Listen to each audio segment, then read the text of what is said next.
Hello, and thanks for joining us on the Week in Review. I'm Amanda Vinicki. With just over a week to go, the race for President of the United States is at a deadlock. Donald Trump and Kamala Harris aren't holding back. We're a dumping ground. We're like a garbage can for the world.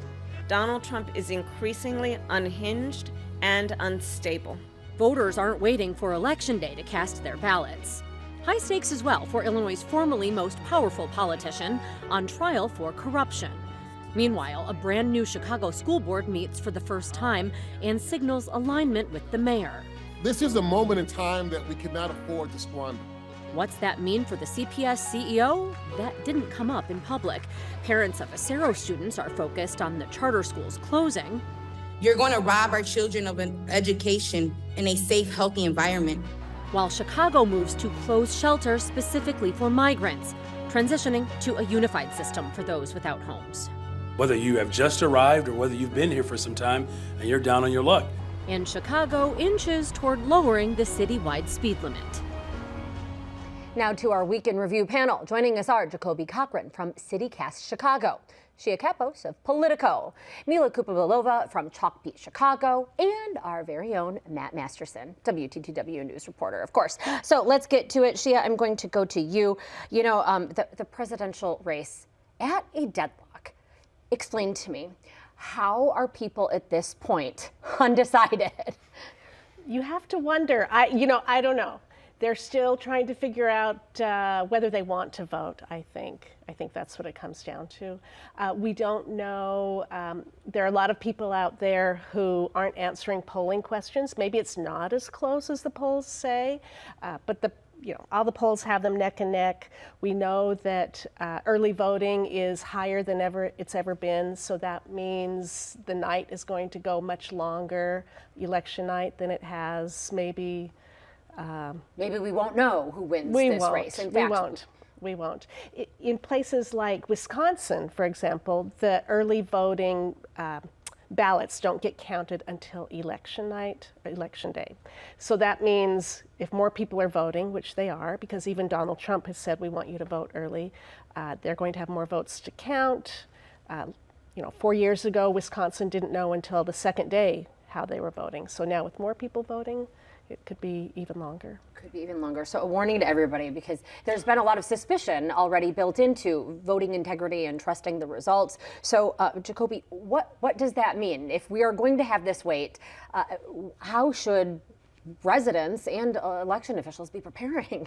Honestly, I think people should be patient. I think people fomenting fear in the integrity of the electoral process are working on an agenda. Their hope is, I think, to push their narcissism forward, to sort of push the scales in their favor so that if they don't seem like they're going to win, they can already argue that the election is somehow rigged. And I do think that those are dog whistles from not even potentially, from a very dangerous segment of the populace. And so I think people should be patient, watch your news source, stay tapped into the sort of updates coming in. But any person who calls the election and you're not seeing that sort of replicated in other sources, maybe stay patient, wait, and eventually we'll get things figured out, I hope.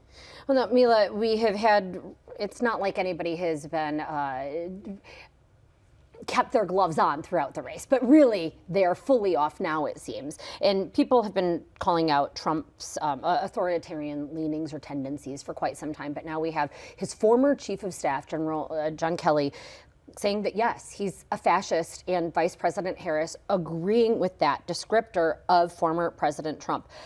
How seriously should the public take these warnings? There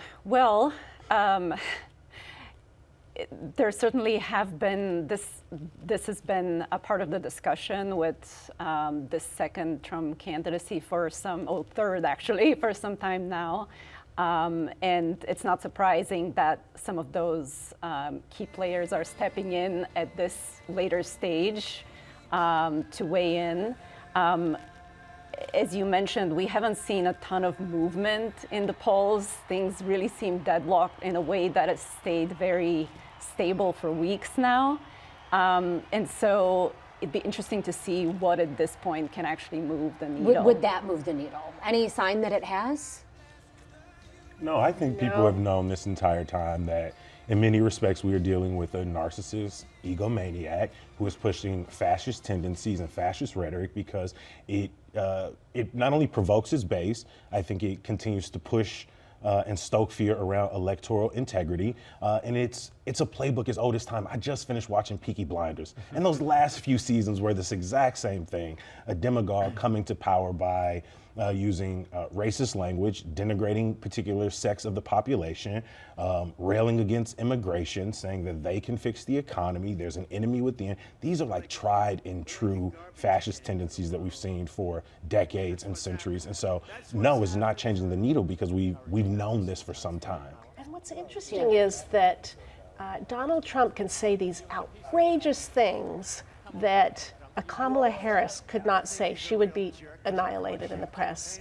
And every other president before her couldn't have said. So I don't know if we're all just immune, people are immune to Donald Trump saying it, or, or will there be a tipping point? I don't know. You brought up the press, and I want to get to that because now we have both the New York Times and the Washington Post saying that they're not going to make endorsements in this historic presidential race. And Matt, this is something the Chicago Sun-Times, for example, stopped doing endorsements a while ago. This is just for the presidential race. Why? What can you tell us about, I guess, the responsibility as a journalist yourself of the media and what to weigh in covering this race? Right. It surely seems unprecedented to make this call this late in the race to decide that these papers are not going to be doing any endorsements when they've been doing them for years and years and decades.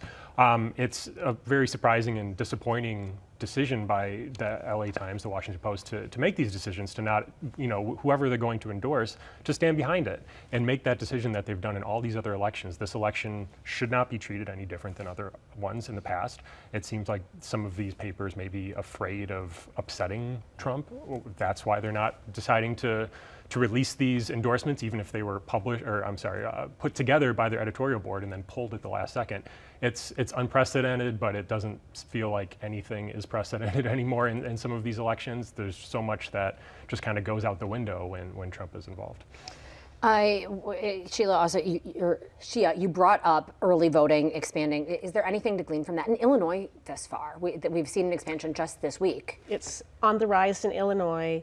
It's on the rise across the country, and in part because Donald Trump and Republicans have been encouraging people to vote early, even though they also complain about it, the integrity of it. It's kind of a double-edged sword, I guess, for them.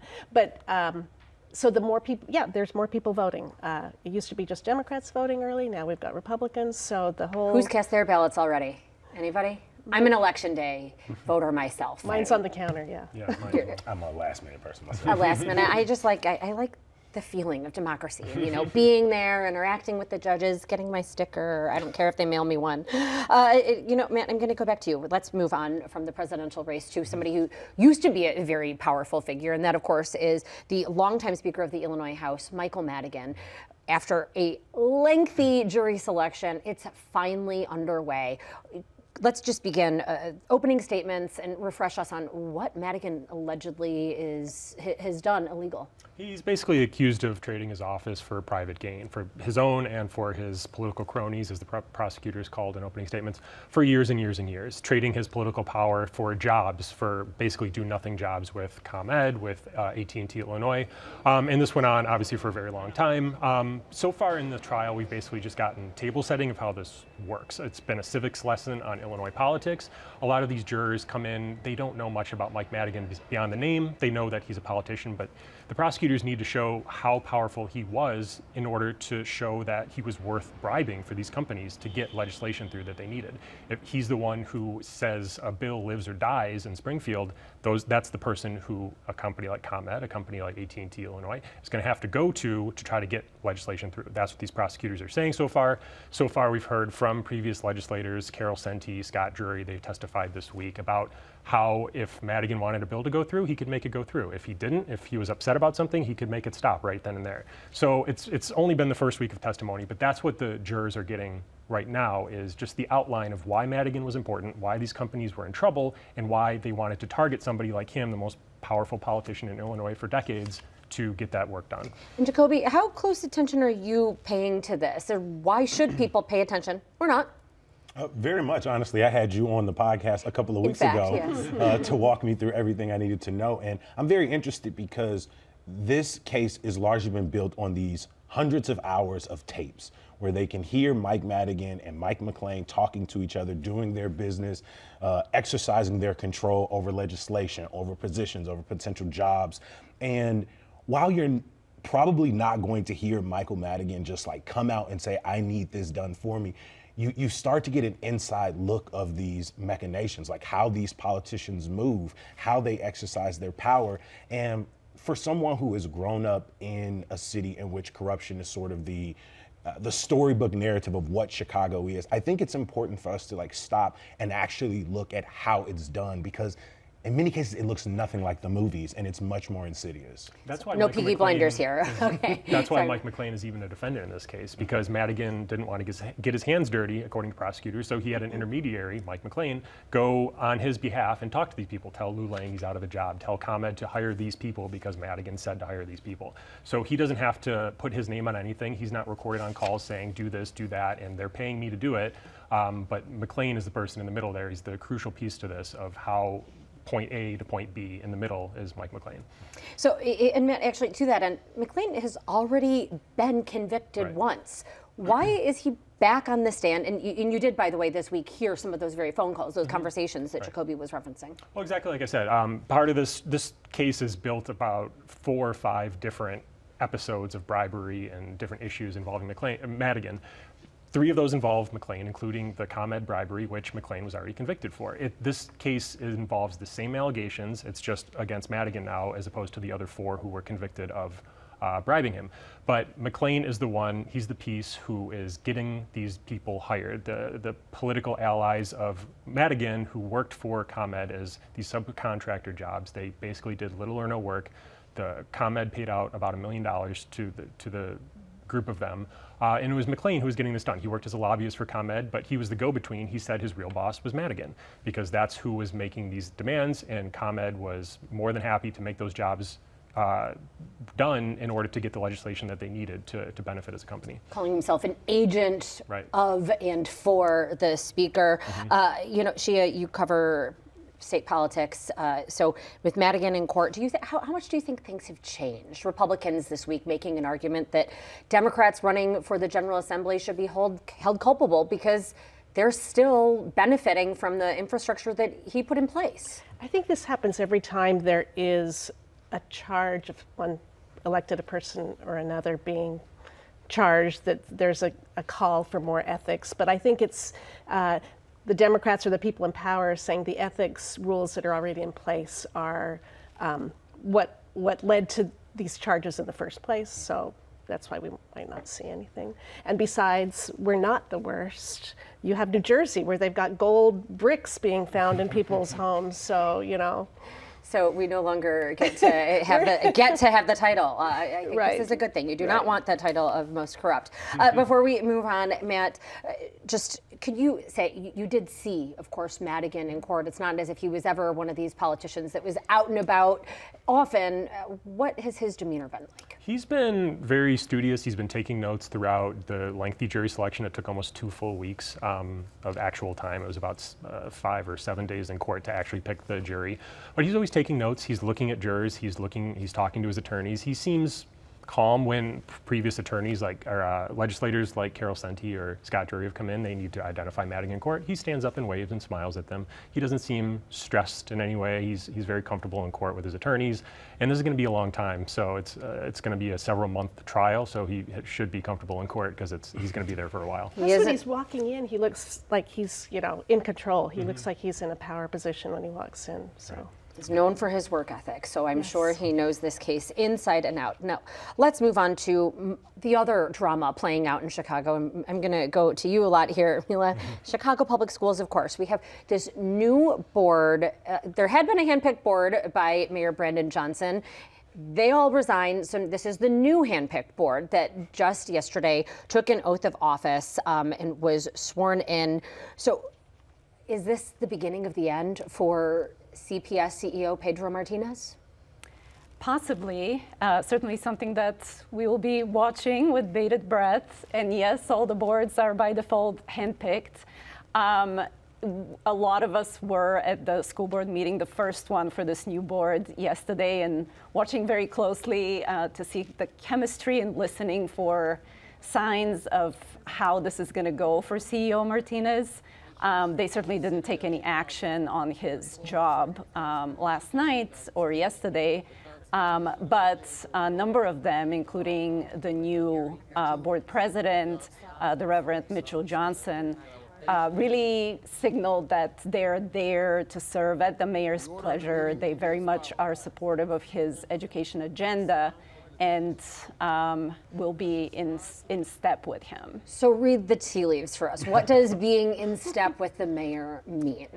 Well, for example, the president mentioned, there was some brief opening remarks. He spoke about how he feels it's important for the district to honor and cover its pension obligations to employees, which a lot of us read as referring to this payment for non-teaching staff pensions to a city fund that Mayor Johnson and CEO Martinez have clashed over. CEO Martinez feels that the city should continue to cover that payment as it has in the past. Mayor Johnson has insisted that the district must take it on at this point. So basically, does this mean that a loan will be taken out, that this board is going to choose to do that? It's unclear if this board is just going to be a rubber stamp for Mayor Johnson. That has been what a lot of previous boards have been for under Rahm or past mayors. They've just done as they've been told by the mayor. There was a lot of pushback yesterday from this new board on issues on the agenda, which is fairly unusual. They didn't take any votes on anything. We'll see how it goes. I've been covering CPS for about 8 years, and I can't recall a single vote that didn't go the way that the mayor wanted it to. But there were a lot more questions than was typically asked during one of these meetings. It went on for much longer than they do typically go. Because it's new, or because you think that these are people that are just fresh to the job? Or? I think that was part of it, definitely. But I think they also wanted to push back on some district policies that have just been in place for a long time. They wanted to say, why has it been in place for this long on many different issues that they discussed yesterday? So are they just going to do what the mayor says? It's very possible.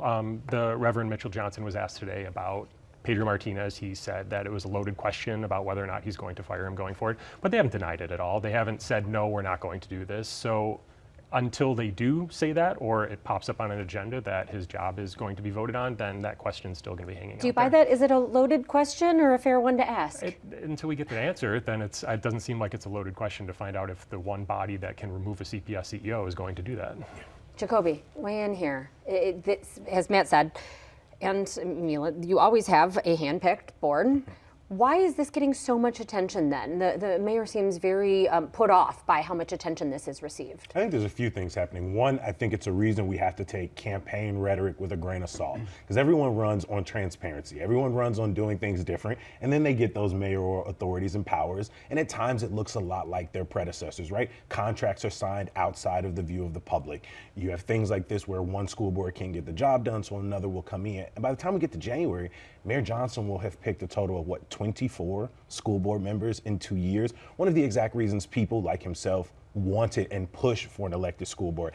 I think what is difficult here is when the narrative largely seems like this decision is being made for CPS budget reasons, for potentially ousting the CPS CEO, and you don't offer any clarity there. And thus, as the questions pile up, sort of your tone gets a little more annoyed by the questions. I think that's where the disconnect happens. Just let us know. If you're going to use this power so that your decisions can get pushed through, stand up there, own it, let us know. Because if they come out in a couple of weeks and push through a loan and fire the CPS CEO, and then you go, well, it seems like I guess that's what they wanted to do, then I guess it makes us look like idiots. And now we're sort of being gaslight from asking all these questions for a month. And so, if it quacks and if it walks, then it is. And so just come out and say, yes, this former board couldn't get my agenda through. This new board is more likely to, and that's why we're moving with them. And the last I heard, the mayor said that he didn't actually ask for Pedro Martinez to resign or be fired, correct? Yeah, that's right. He has questioned Pedro Martinez's account of this meeting that they had a couple weeks back, in which he said that the mayor asked for his resignation. Which just adds to my confusion, frankly. It is a little bit confusing because the mayor also has certainly not come forward and said that he supports the CEO and wants him to see him continue in his job. Well, thank you for trying to translate for all of us. And these, by the way, this is a mix of shakeups in the mayor's office. Shia, what can you tell us? He's also lost his close confidant, the communications chief. Questions about that, the deputy mayor overseeing education for personal reasons, having to immediately step away. This is the latest sort of in a string. So what can you share with us? Is this righting the ship or a sign of problems on the 5th floor? They had a great comms person run the campaign, and the same comms person ran the transition, and the same comms person took the mayor's office through the Democratic convention. Now they're shifting because they've got a lot of stuff on the table. They've got a budget they've got to deal with, they've got CPS, CTU, so they are shifting their comms messaging, I guess you could say. And so they've got a new team, and so this is just a change in messaging, you think? Anybody hear anything otherwise, or thoughts on all of this change? I actually appreciate how she framed it, because I think we have to give the mayor the benefit of the doubt in the sense that you can easily Google Rahm appointees leaving, Lori Lightfoot appointees leaving, Daley appointees leaving. It happens. Right, we can argue about the timing of all of them, but ultimately the mayor comes in, he appoints his team, and as decisions are made, as people are leave, I don't know if we should cover every single one with this idea of like, is the sky falling? Yes, we should, question, are these appointments a sign of something more? But if it seems as if the mayor has decided, you know what, it's time to kick it into another gear, and I need the people who are going to help me do that, then I do think we should give some time to see how those positions work out. Are they happening at a time where there seems like there's a lot of drama and a lot of miscommunication? Yes, I do agree there. When another change that is coming is that the migrants are no longer going to be guaranteed a city shelter space. This is coming as a sort of merger with the overall system for shelters and services for the unhoused. Mila, can you share what difference do you think that this is going to make? Well, we've certainly seen a major decrease in the arrival of migrant families as there has been decrease in crossings at the border. I think there hasn't been a bus coming from Texas since June, that's right. So it seemed like the right time for the city. But why right before winter? Is anybody else questioning what is such a transition where people will presumably be out of shelter space right as it's about to get cold? Or will they be out of shelter space? I don't know. I mean, they're going to combine some of the shelters they're just going to combine everything, hopefully. They do say that there will only be 3,800 beds available to new arrivals and migrants. There are currently about 5,000, so there is a chance about 1,200 people will be evicted. And I think we've been seeing and concerned for the last 6 months about what happens as people maybe overstay their limit, have to reapply, maybe they're not allowed back in. And so I do think we're going to see regardless of the attempts from the mayor's office and city partners, a rise in the city's unhoused population when we come into winter. And to my next point, I don't want what I'm trying to say to seem like it's above the real challenges people are facing and how vulnerable people are, both long-term unhoused residents and new arrivals.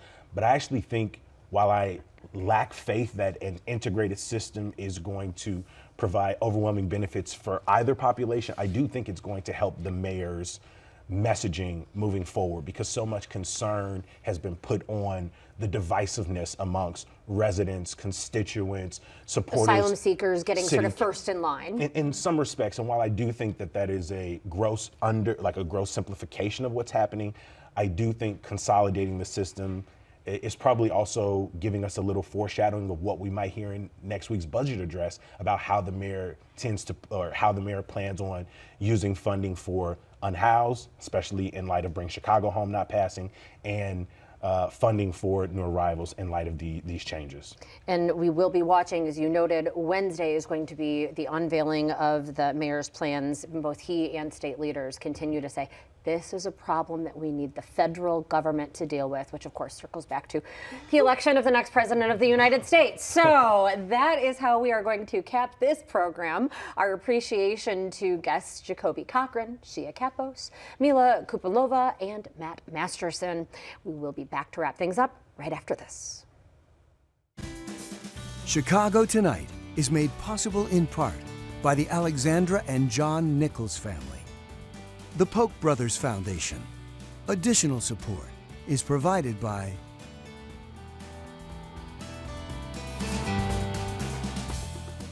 And that is our show for this Friday night. If you're looking for more backstory on the biggest news of the day, sign up for our email newsletter, The Daily Chicagoan. Not only do we dig into the complicated issues facing the city, we'll also introduce you to new ways to explore Chicago. Lots of nature and concerts. Fun weekend. Sign up at WTTW.com/newsletter. Now for the Week in Review, I'm Amanda Vinicky. Thank you for watching and have a great night. All right, and if you are going to any of these fun areas, you can go up to 30 miles an hour on city streets right now, but the city is contemplating moving that down. All right, would you drive slower if you had to? I would. Because you're a lover. I'm not asking you, I guess, to go on TV and break I get so many tickets. I'm going to get in such trouble. Yes. I am going to get into trouble. I mean, the science says that lowering the speed limit, even just 5 miles per hour, can make a huge difference in saving lives. But Chicago is notorious for its aggressive drivers, and so while and I think also notorious for money grabbing, right? Yeah, fines and fees always make me itch. Closed captioning is made possible by Robert A. Clifford and Clifford Law Offices, a personal injury law firm committed to giving back to the community through law and philanthropy.